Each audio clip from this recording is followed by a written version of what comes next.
The book that I have chosen for this booktube is Pride and Justice by Jane Austen, and the topic I have chosen is to discuss the cover and think of other possibilities. Well, before going into the activity, I would like to talk about the plot of the book.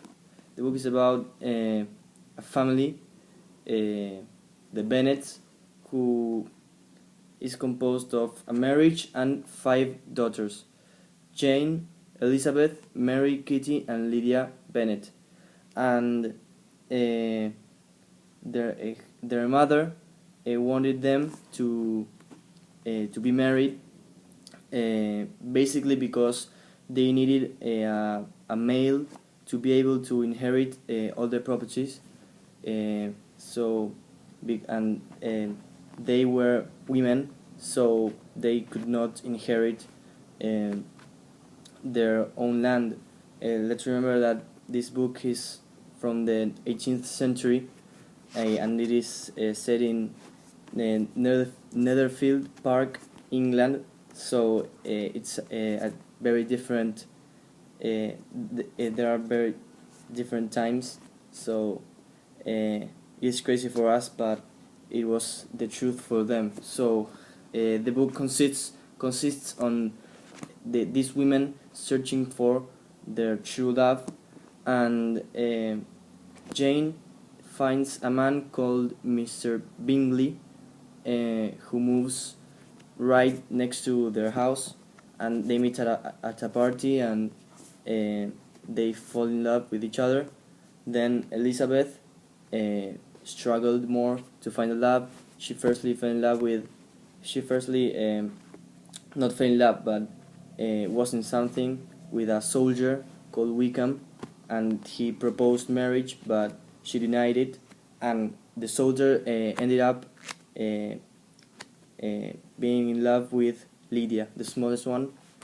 But Elizabeth turned out to fall in love with Mr. Darcy, who was Mr. Bingley's friend.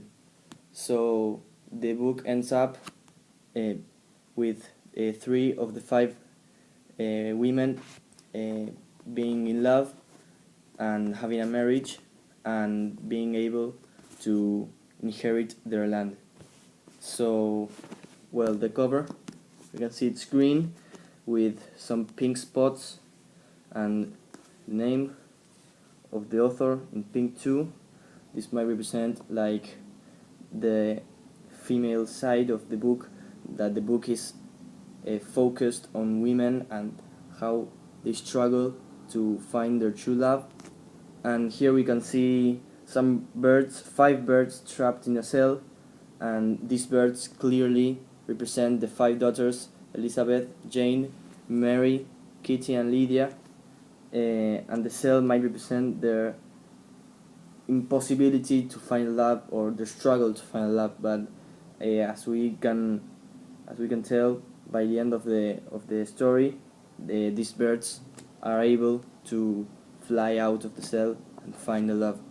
So when I thought of a new cover, I thought about the plot itself, what the story was about, and it was about these girls firstly trying to find their true love, and then to be able to get money in some way, because these men were very powerful men, each other, Mr. Bingley, Mr. Darcy, and Mr. Wickham. They were very powerful, so they would get money and also power, not over people but over their land. They would be able to inherit their land in spite of being women, because they would have a husband who would be able to inherit the land. So I did this. I put the name here, and then I put in a circle, firstly a heart representing love, then this representing money, and a crown representing power, and the 5 girls standing at these objects, and then the name of the author. There it is. copyright it.